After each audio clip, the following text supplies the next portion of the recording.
All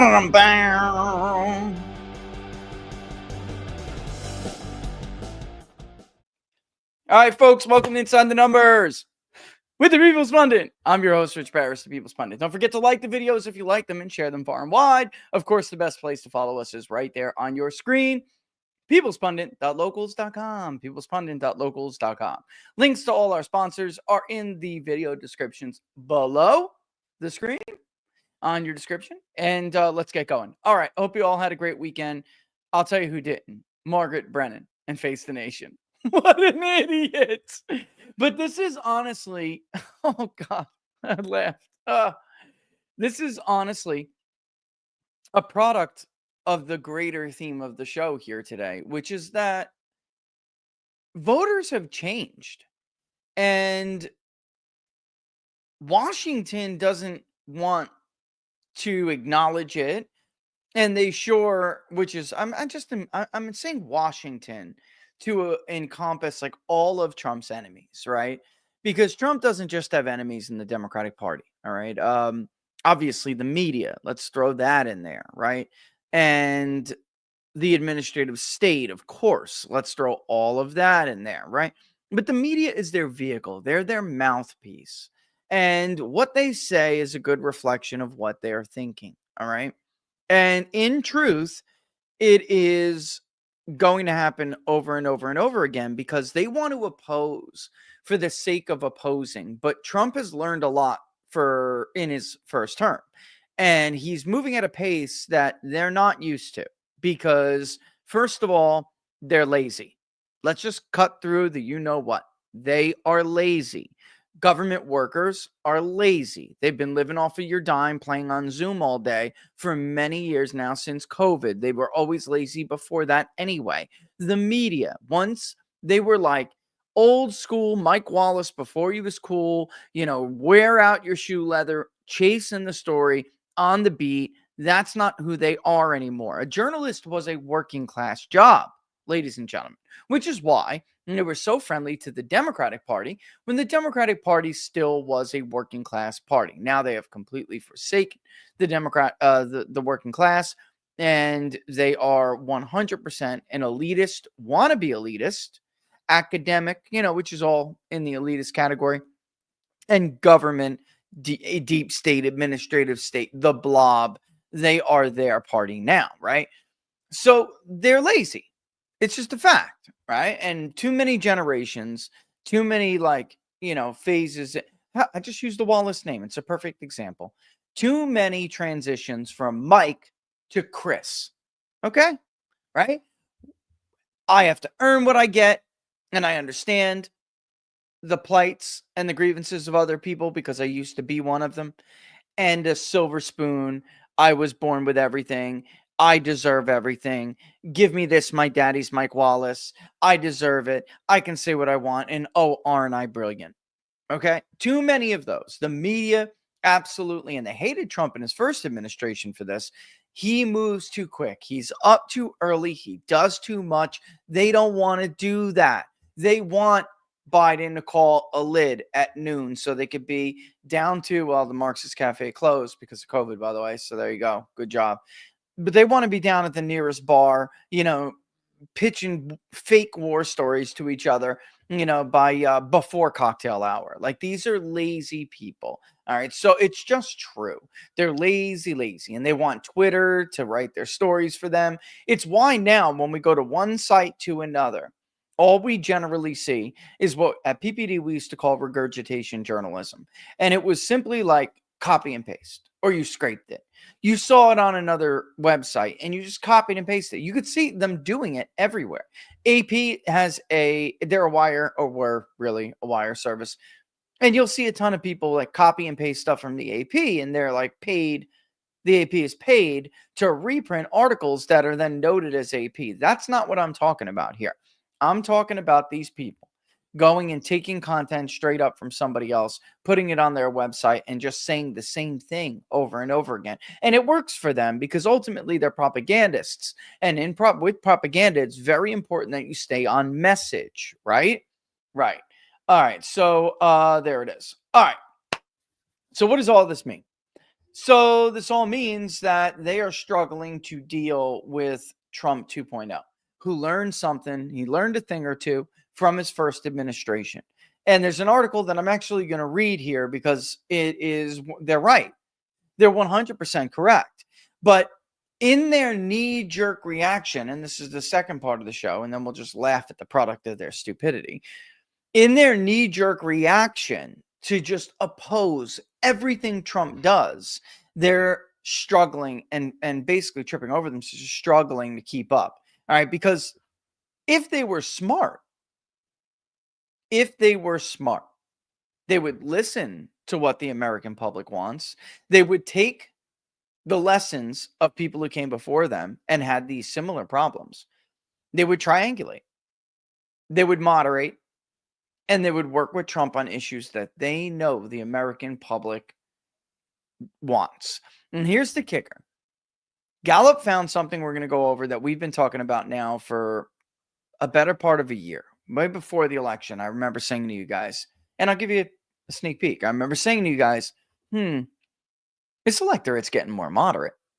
Like the American public or the voter is getting more moderate, yet they're getting more Trumpy. The positions they hold are getting more Trumpy.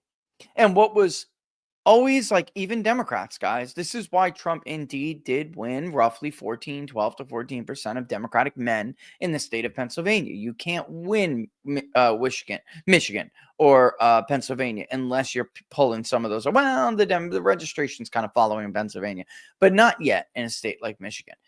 He did because what used to be, just party first and we'll vote for our party.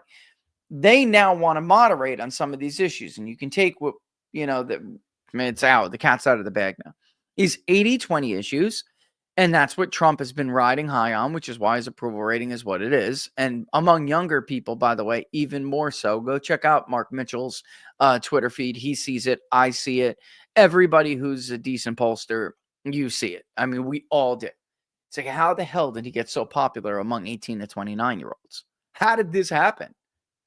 He is. In fact, it is not uncommon for 18 to 29 to have the highest net approval rating for Donald Trump since he was sworn in, or actually even before. That has been the case. All right. So Democrats have these kind of like naive older seniors, not even super seniors, but naive older seniors who once were once were the professional class liberals, and they're just getting older now. But it's not a very good forecast for the Democratic Party as a party if most of the people that you're relying on could be dead before the next presidential election. I'm just being real. I'm not trying to be cruel. We all could be. In truth, we all could be. But you know what I mean. I don't want to call myself that, but I'm a numbers guy. Let's call it that. I just hate that word. It makes me look like a dork. But I'm a numbers guy. And I use generalities as that's the name of the game in this business. All right. So with that in mind, let me read this and then we'll move more forward with it. But like, Trump's enemies are so busy trying to oppose Trump in everything he does. It's like if you're going to knee jerk oppose him instead of not opposing him on these issues are popular. Even many of your own voters would agree with Donald Trump on this. If you're going to do that, then you're going to struggle to keep up when the guy moves at a breakneck pace. Okay? All right. And with that in mind, let's pull it up. It's from the Washington Examiner. Trump's record-breaking start rattles Washington, rankles rivals, but earns raves from voters. Wow, that's alliteration. Trump record-breaking start rattles Washington, rankles rivals, but earns raves from voters. If that's not alliteration, I don't know what is. But this is absolutely true. And I was just going to go on and try to explain it to you. And the Washington Examiner actually did a very good job here. Here we go. And who is this? Jeff Murdoch. I don't know because I just added the article to the show at the last minute. Honestly, I saw it and I was like, oh, that's perfect. Oh, I read it first, but obviously. But I saw it and that's perfect. Let me just close this door. There's a lot of noise coming from outside.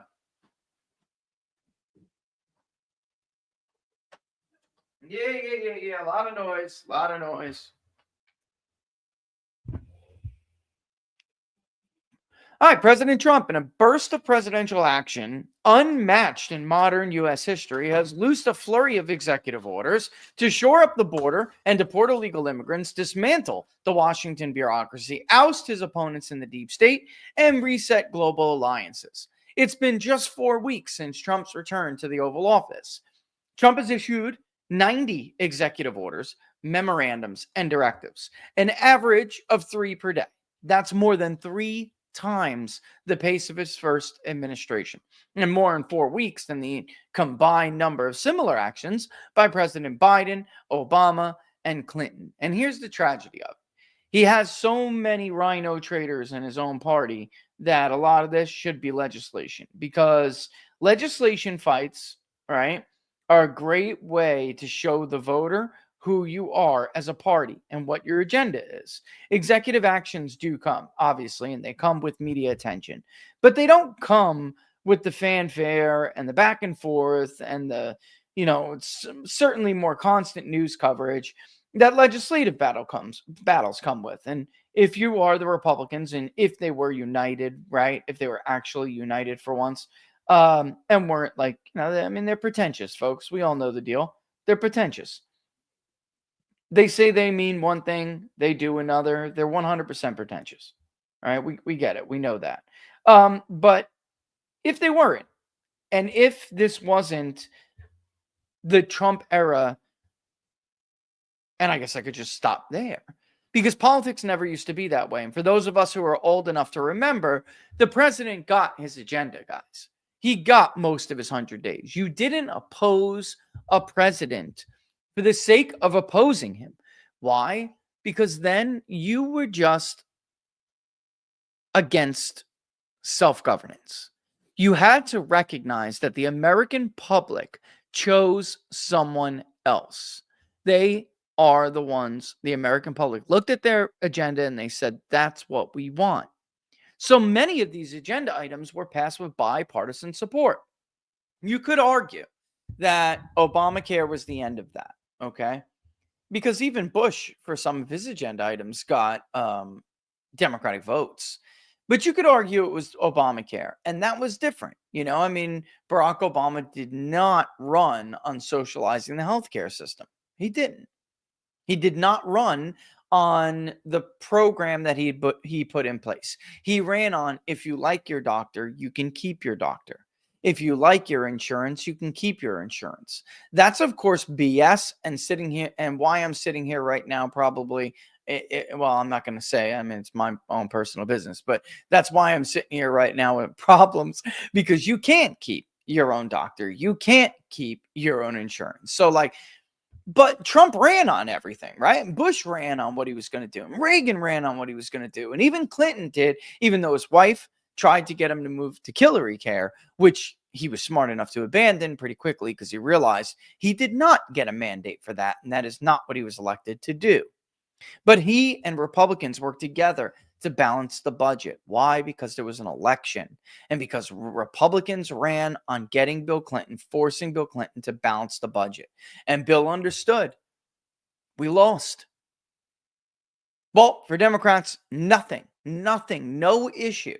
He could adopt an issue that they have in their platform today and push it, and they would oppose him for it.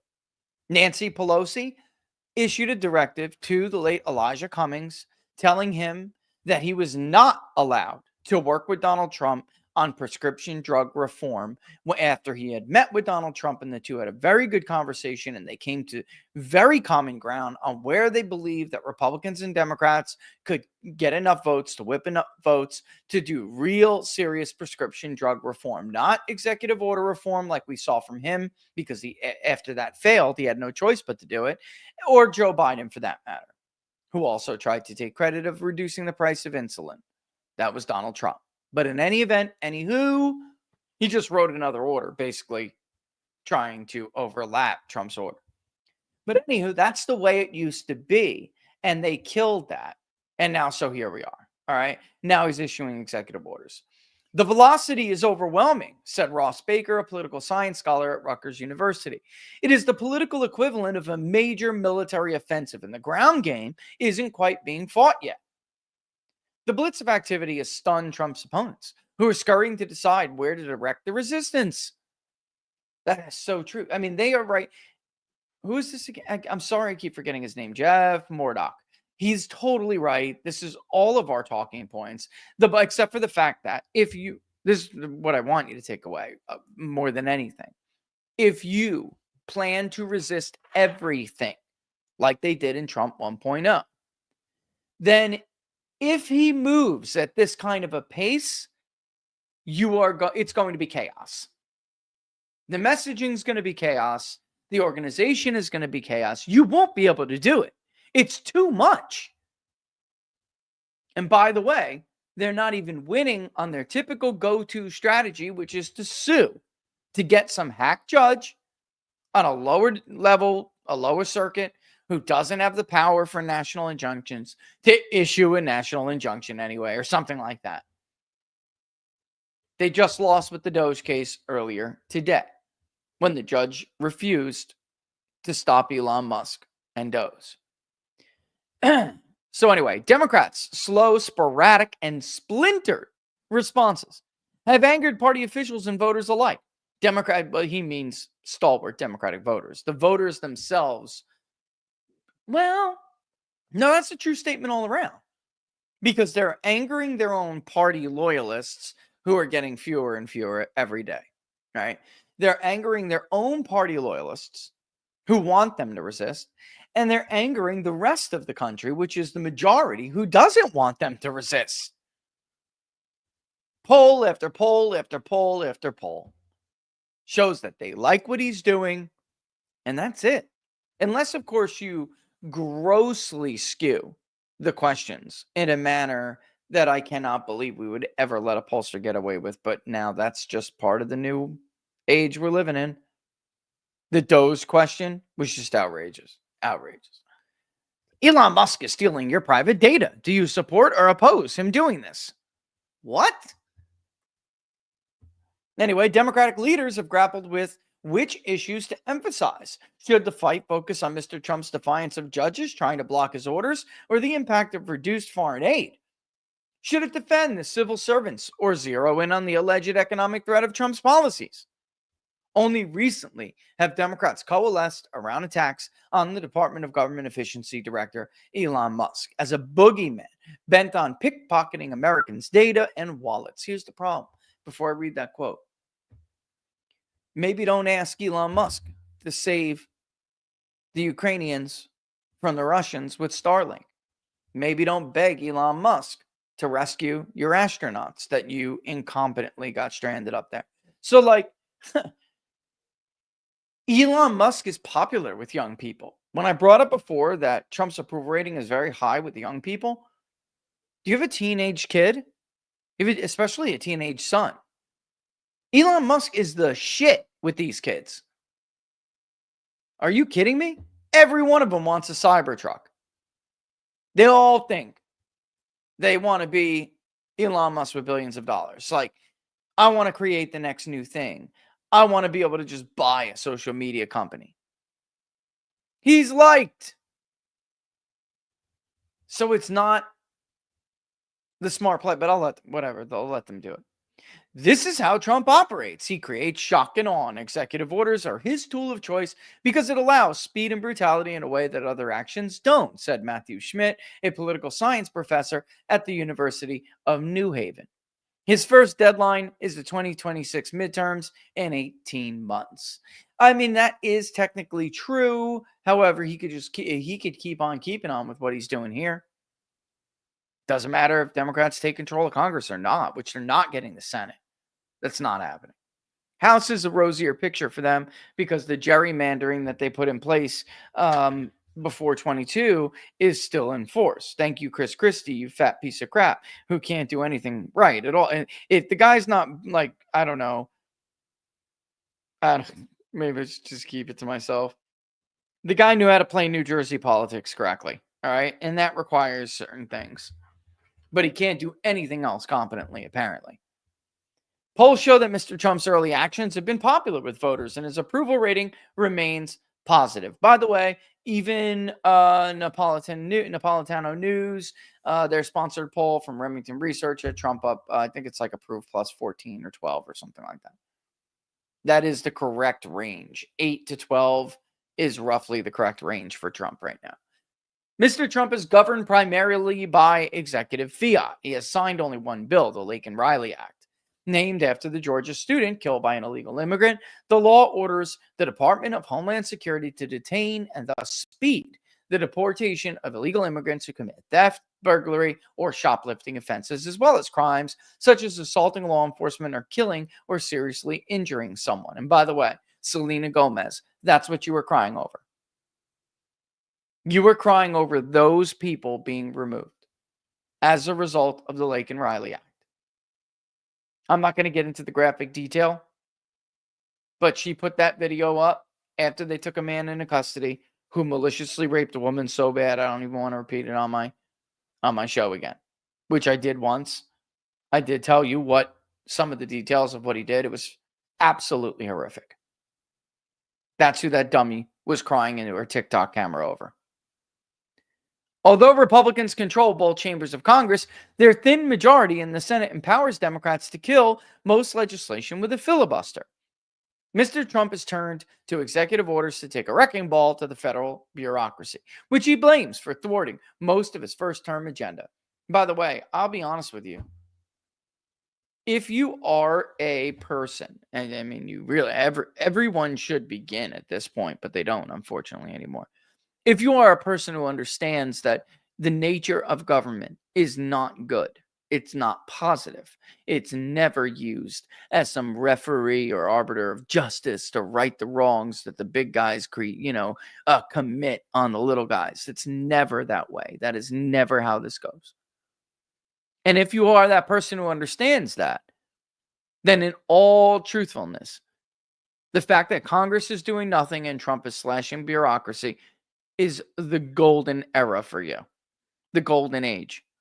Because every time Congress passes a bill, they f something else up.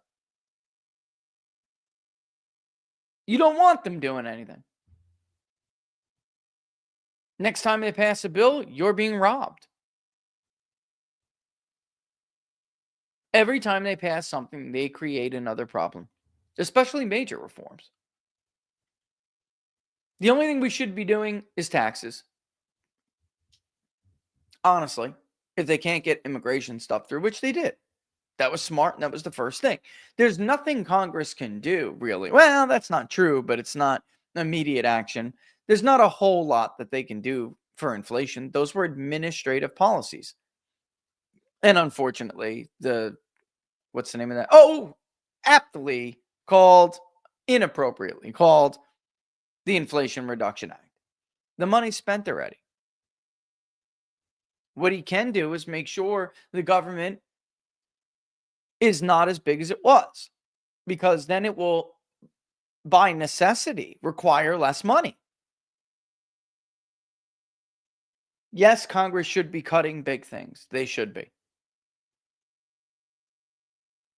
Trump can end a few wars Joe Biden started, and maybe we don't have to spend that money overseas, and we can take a look, which I'm sure Doge will get to eventually, to the biggest behemoth of them all, the Pentagon.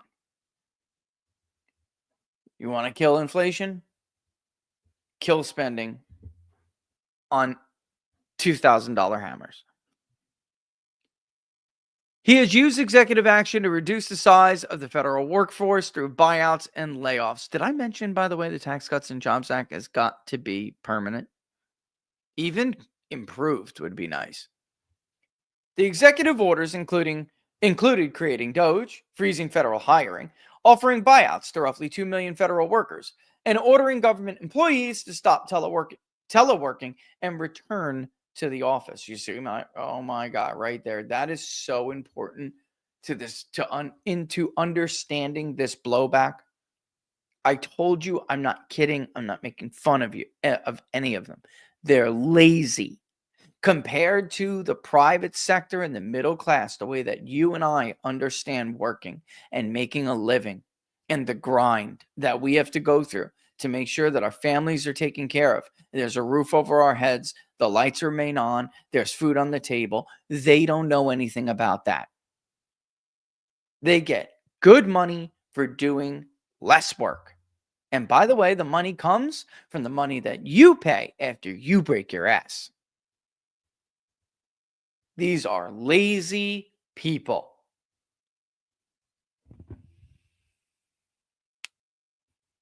I could pick up the phone.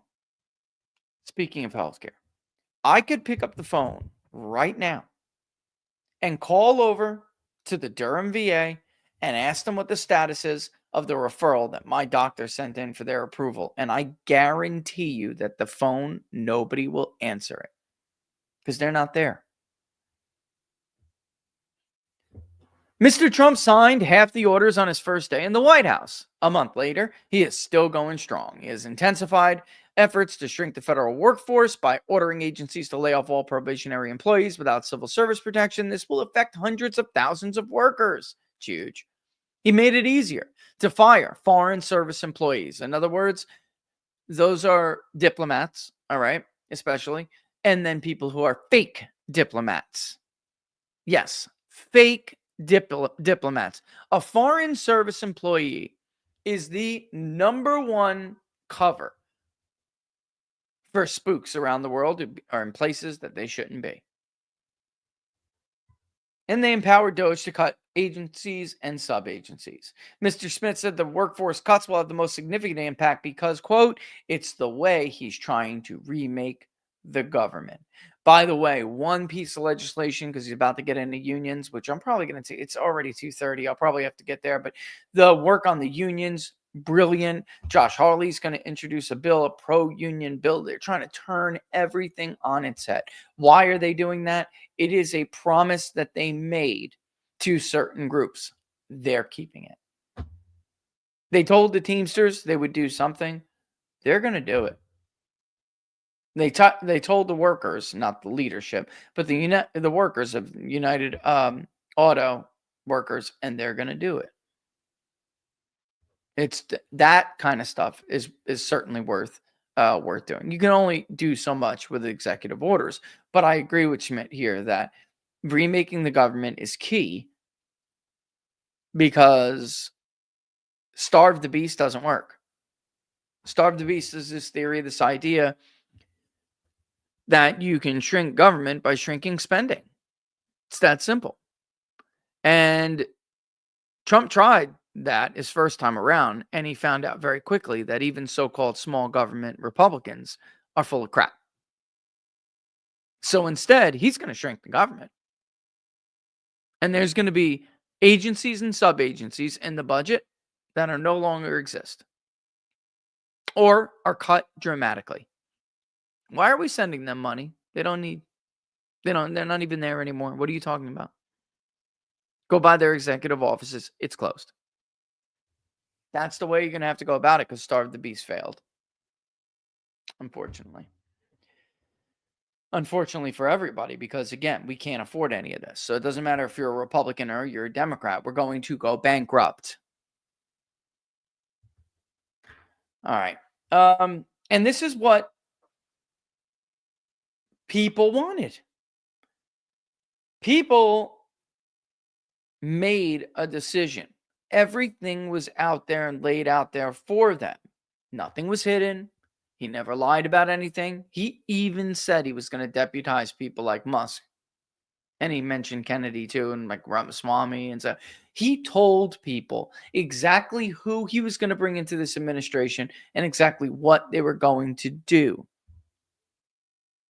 Why is anybody surprised?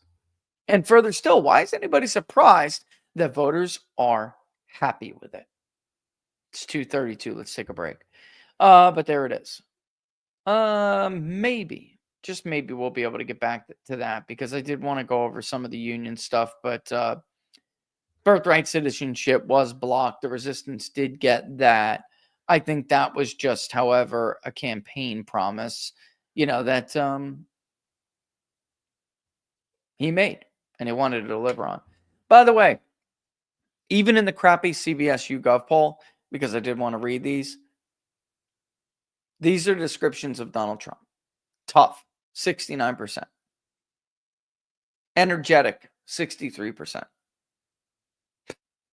Focused, 60%. 70% said that he was doing what he promised. Now, the only thing I would point out there is that people who are making remarks about inflation are 100% correct. That is a pitfall for Donald Trump. It is.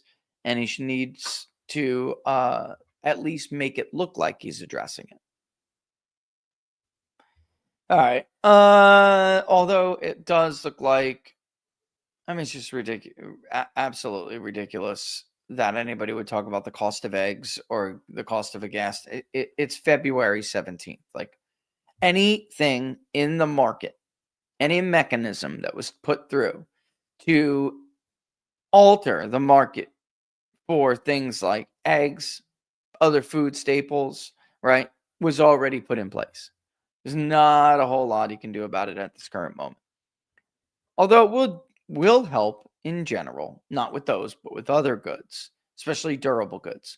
It will help to have a transportation secretary who's not more concerned with, I mean, of course, I don't want to say union like demands, but we should not ever allow, cargo ships to be stacked miles and miles off both coasts because of a union demand. I mean, that's selfish to the American public, and that hurt us a lot in a way we have not been able to recover from. Okay, all right, but let's take a quick break, and when we come back, we will, of course, do the rest here. All right. So what are we going with here first? Right. Speaking of Doge, right? With Musk's dedication to Doge, right? He'll likely uncover the hidden spending on weather modification, which played a major role in the decline of people's health. The influx of sicknesses taking over America is not natural. We've all seen the trails in the sky, and most recently bizarre fogs that are now proven to be the Serratia marcescens bacteria. What the hell is that? In the sample that they did, in fact, test. Well, the wellness company's medical emergency kit, you can tackle serious health concerns and avoid hospitalization, or until you can see your doctor. This compact blue case is your portable urgent stock with ivermectin, Z-Pack, amoxicillin. It is your go-to. 6 other essential prescription medications that are right at your fingertips. You can literally order from your couch in minutes. The process is fully digital. Their medical board created a guidebook, super cool actually, I read it all, that outlines common treatments for UTIs, strep throat, bacterial infections, respiratory illnesses, of course, and more. All it takes is filling out a digital intake form. Within 1 or 2 weeks, 1 to 2 weeks, your kit will arrive at your door. Don't let illness catch you off guard. It's peace of mind for us over here, folks. Order your kit now. Go to twc.health/TPP. That code TPP will save you up to $30 off and free shipping. All right. And yes. Yeah, that's right. That's right. 30. It's usually 10. Well, it's 30 now. All right. It's not 10, it's 30. I know, and honestly, let me just put up Tim the Tool's comment here. The fact that people in Texas complain about $2.80 gas is insane. Well, it was still in dollars. Okay, where do I want to go next here? I mean, that was good. And this is what Trump said about inflation, by the way, just to quote him, because he did mention that. And I wanted to read this quote. Because he did acknowledge tariffs possibly making that worse. Because we had this conversation back in his first term, and the tariffs did not cause inflation. But we also had a much stronger economy, and our supply was obviously stronger. We can see it in business inventories.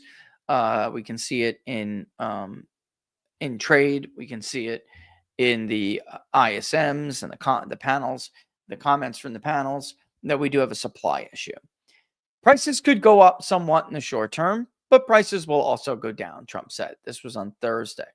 So Americans should prepare for some short-term pain. All right.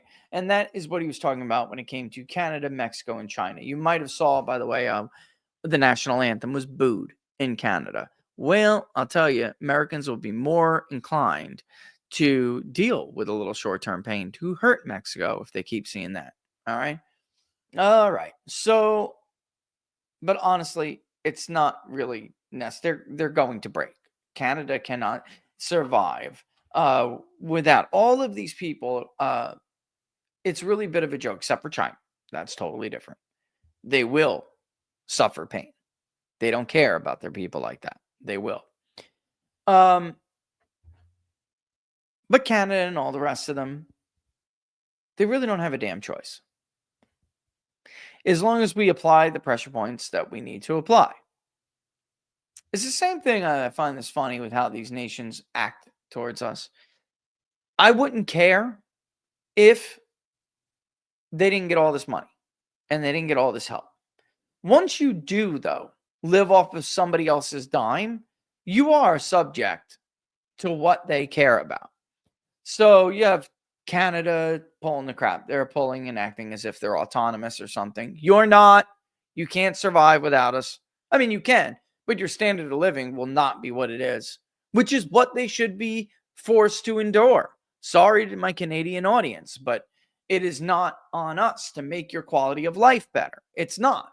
And it's not, by the way, on us to make Zelensky a stable ruler of his country, right? Zelensky doesn't want to acknowledge that Trump's terms matter. Well, that's fine.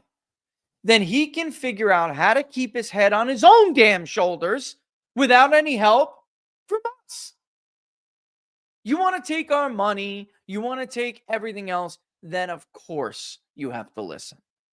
When you can stand on your own two coke-headed feet on your own, then you can decide what the hell to do with your country, which, by the way, you only have because we waged a coup and toppled the Democratic elected government for you. What a freaking joke this guy is. Let this guy end up like Mussolini already. I'm tired of listening to him. That's the world. It was perfectly okay to do it to Gaddafi. He served his purpose despite holding up his end of the bargain, leaving himself defenseless as part of the bargain he made. Hillary Clinton literally laughed about watching him get killed in his own streets.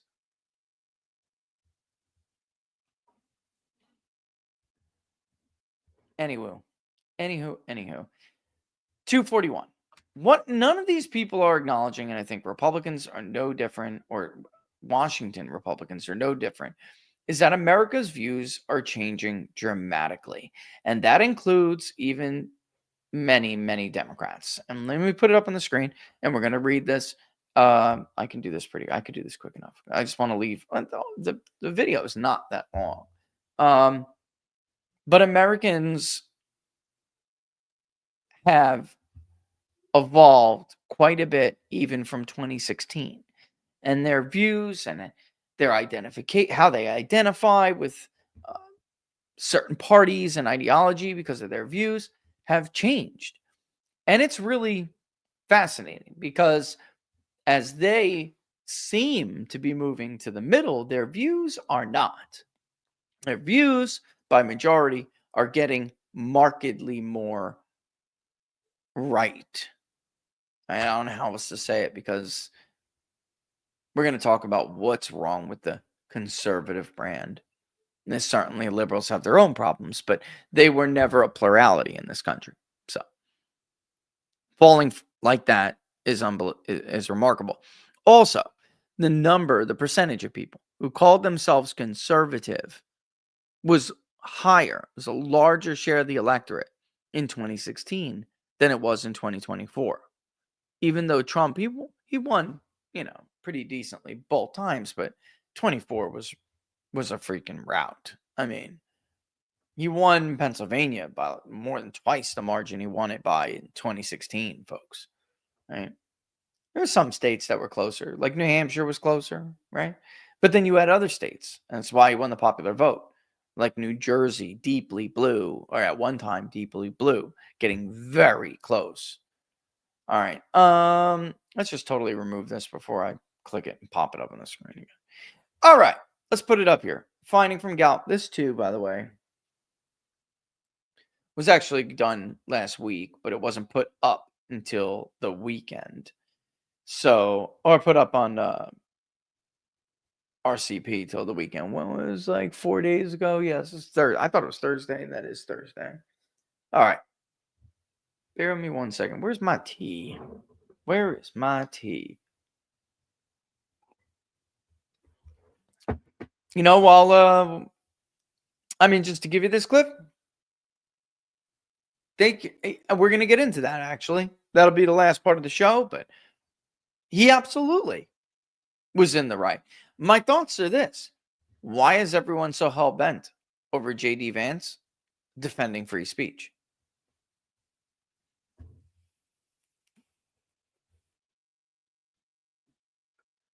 My thoughts are this. They proved what I've been telling you for a long time. They don't actually believe in freedom of speech anymore. They just pretend to believe in freedom of speech. That's it. Freedom of speech to them, as the Federalist pointed out so correctly, is worth defending when they want to show pornography to your little children in schools. It was only 2 years ago when they said that Trump and his supporters are a threat to free speech because they're mounting this movement across the country to limit what is in school books. Well, because you could go, and by the way, I found a disgustingly vulgar book by Rachel Maddow in my own kid's middle school and had it removed. Took me a phone call to do it, but it was right about that time. We had an election here for school board races, and I guess you would call them Republican, but they were more, they were the anti showing inappropriate things to your kid, group, led by one woman in particular. I mean, they romped. So it was actually pretty easy to get rid of it after that, anyway. But look at this. Not only do they refuse to acknowledge the views of Trump supporters, which are now mainstream views, folks, they are on immigration, trade, and by the way, the proper way to ask about tariffs is, do you support or oppose the use of tariffs as a strategy in trade negotiations? You will get overwhelming support for it, especially in the Rust Belt and the Mid-Atlantic, especially. We know because we've done it and have been doing it for years. More Democrats favor party moderation than in past. So even Democrats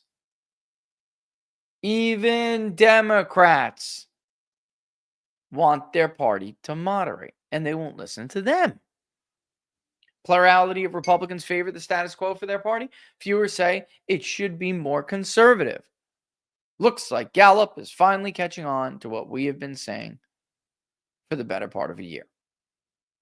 And again, what's so interesting is that Republicans aren't, like, Democrats are saying the party should moderate. Independents are saying, you know what, I think the Trump agenda is right in the middle. And Republicans are saying, rah, rah, siskamba. So like, they're the ones who are out there.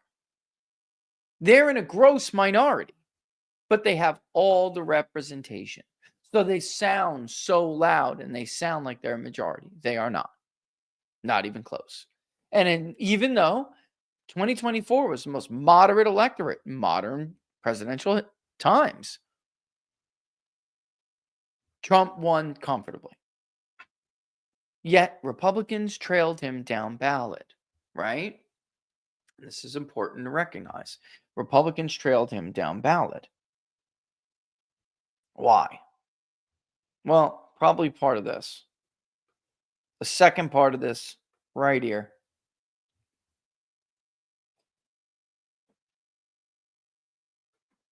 See, The conservative brand has been ruined by fairly or unfairly, by the way, ruined by neocons, morality hypocrites, religious hypocrites,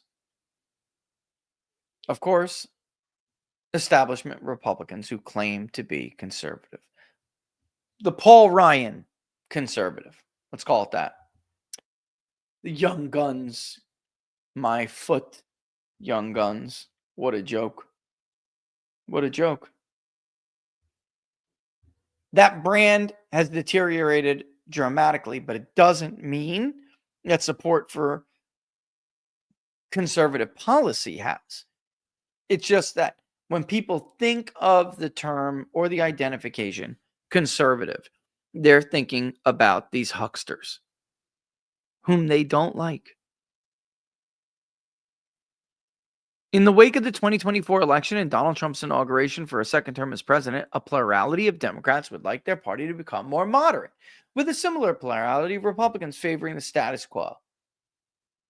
So, in other words, too, Dan, perfect example, you were complaining on Twitter about how Democrats are not able to get their message together and that they're not moderating and stuff like that, right? And that they're incoherent, generally speaking. But you have a bigger problem than that. They refuse to acknowledge that voters' sentiment has changed. The whole entire dichotomy has changed. Both party groups' preferences have shifted significantly since 21 at the start of Joe Biden's presidency, the last time Gallup measured opinions on this question. Support for a more moderate Democratic Party among Democrats and Democratic-leaning independents has grown by 11 points to 45% since just Biden's inauguration. 45% want to see their party moderate, and yet they are full steam ahead with the liberal nutcase nonsense. At the same time, Democrats and leaners' desire for a more liberal party declined 5 points to 29%. And you know from our polling that liberal self-identification is in the doldrums, as low as 19%. It is not the 30 or even 25 that it once was. I think we did last month get like 24, and that was kind of high for what we have been seeing. At the same time, they declined 5 points. The preferences for no change in party ideology has fallen 9 points to 22%. So the status quo is less tenable for more people. Meanwhile, Republicans and Republican-leaning independent support for the GOP to stay the same is up 9 points to 43, as the desire for a more conservative party is down 12 points to only 28. 28. Meanwhile, 27% now prefer moderation for their party and leaders. Yeah, and that's not that significantly different from 2021. And you can see this here. Real big movement with Democrats. Real big movement. But that does open up a question, folks. Just because they hold or claim to hold moderate positions, could you ever trust Democrats empowered to remain moderate if they ran on moderate platforms? Given everything at this point we know now, it's behind, once was behind the curtain is not. It's out there for everybody to see. So, yeah, food for thought. It is, well, no, I do have a little bit more time. I do. So, yeah, there it is. These changes have occurred as Gallup's data show that partisans have grown more ideologically polarized in the past few years. In 24, the share of Democrats identifying as liberal, which was 55%, and Republicans identifying as conservative, 77%, both reached record highs. But immediately after inauguration, when this poll was conducted, obviously that's going to change. I will say this too. America First identification among Republicans is very high now. I remember polling some of those DeSantis primary races that people at one point thought to be, competitive, even in Iowa, and seeing a larger share of the moderate vote than is typical. Trump doing better within it. By the way, that's because you have some Democrats who are like, "Oh, the hell with this," and then obviously the other way around. All right, so what is it? It's 2:53. I really would like to go down that path a little bit more. I just don't know if I can, because if I do, we're gonna run out of time. Um, right. So bottom line is more America firsters. Even when we were polling with the DeSantis stuff too, it was very clear that people were saying they were more America first, but also more moderate at the same time. Even in Iowa, with Robert and I would tell you guys that cultural, like when someone tells you they're an conservative evangelical or an evangelical in general, there's a cultural evangelical out there, cultural one, and it doesn't necessarily mean that they are the evangelical that voted for Ted Cruz in 2016 during the caucuses. A lot had changed. Many of them don't even attend church anymore because they don't like the hypocrisy of the churches that they've been to, whatever it may be. All right. So there you have it. Here is even liberal Democrats are favoring more moderate than the prior year. But of course, moderate Democrats outpace them for wanting a more moderate party. No kidding, right?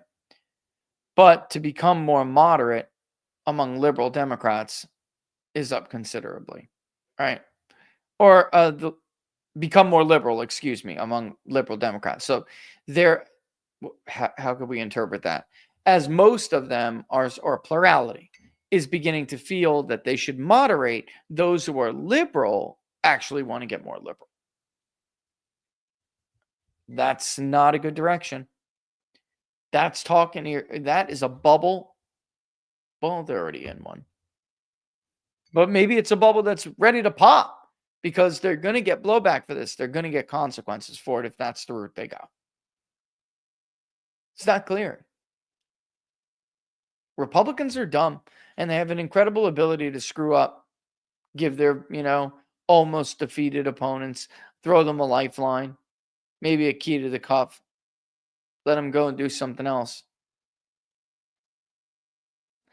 All right, 2:55. Let's move on. Move on, move on. Moving on to move on. Yeah. Should I play the extended one? Or I don't, the extended one is too long, I think. Let me see how long this is. Oh, way too long. Way too long. 11:45. Maybe we'll play it as an outro or something. I just don't even know. 14 minutes? Oh, geez. That's a lot. All right, let's go with the 1 minute clip. All right, so Sunday rolls around, and in case it wasn't obvious to you, those Sunday shows are used as a platform to launch the Democratic talking points for the week and to help them get a leg up on the debate, on the national discourse, and help. It's a propaganda machine, right? And the Sunday shows play a huge role in doing that. Well, here's what happened to Margaret Brennan on Face the Nation on CBS. Unbelievable gaffe. And frankly, I'm a little bit surprised that we had to wait till the next day, Monday morning, before it became a thing. If Trump or a Trumpian had said something like what Margaret Brennan says here, oof, I think they probably, that people, the left would be calling for their heads, rightfully, because it's an incredibly stupid comment. The right would be, or should be, a little bit more skeptical. Well, let's bring it up first. Let's get rid of that. Rubio and Margaret Brennan. If it's, by the way, not for how sharp Rubio is here, but they get the history. Margaret Brennan, gets the history here totally wrong. But it goes to show you what I told you before. They really don't believe in free speech. They don't. All right, Cliff. I mean, that's the takeaway here, Cliff. They don't believe in it. It's a charade. He was standing in a country where free speech was weaponized to conduct a genocide. And he met with the head of a political party that has far-right views and some historic ties to extreme groups. The context of that was changing the tone of it. And you know that the censorship I have to disagree with was you. specifically about the right. No, I have to disagree with you. Totally Free speech was not used to conduct a genocide. The genocide was conducted by an authoritarian Nazi regime that happened to also be genocidal because they hated Jews and they hated minorities and they hated those that they had a list of people they hated, but primarily the Jews. There was no free speech in Nazi Germany. There was none. There was also no opposition in Nazi Germany. They were a sole and only party that governed that country. So that's not an accurate reflection of history. No, it's not at all. To act as if the Nazis, Hitler, and the Nazi regime used free, I mean, Rubio really said it all here, but to act as if free speech was to blame for the Holocaust and for, you know, the atrocities that that regime committed is factually wrong and anti-American. Right?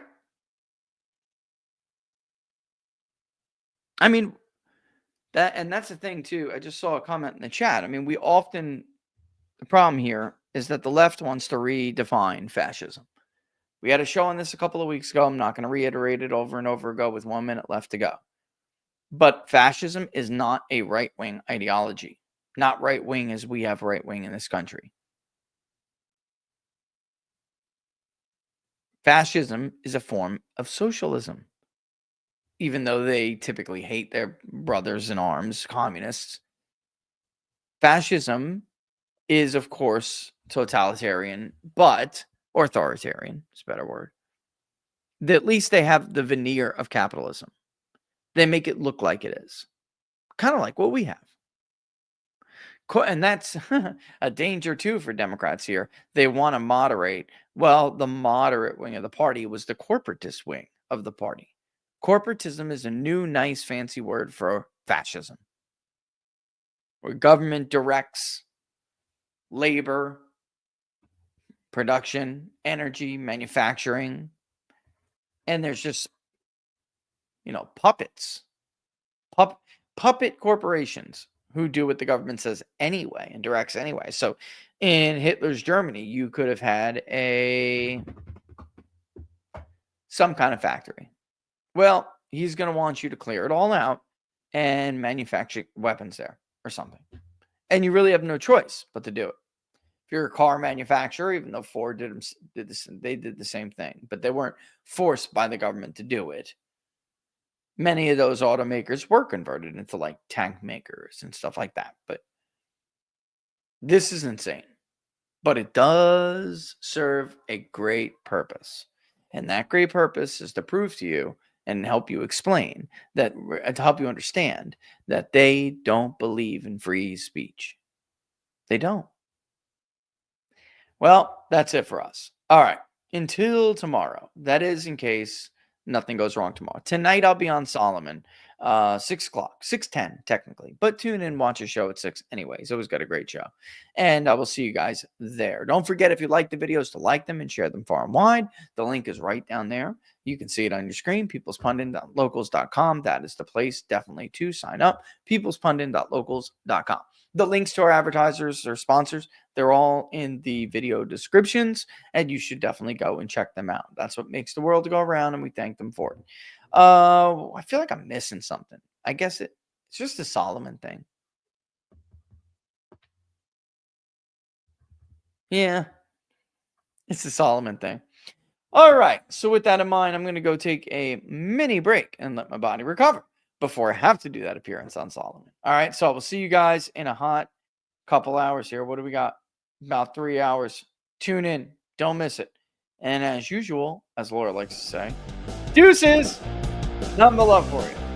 And if I'm forgetting something, as always, it'll be on the YouTube feed. I mean, the local speak. All right, I'm out. Whoops, wrong one. Flora. Number 2. All right, here it is.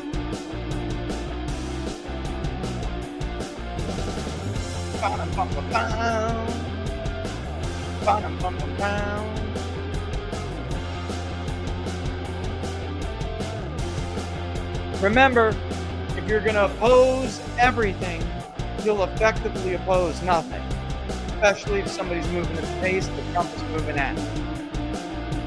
More to the point. Deuces.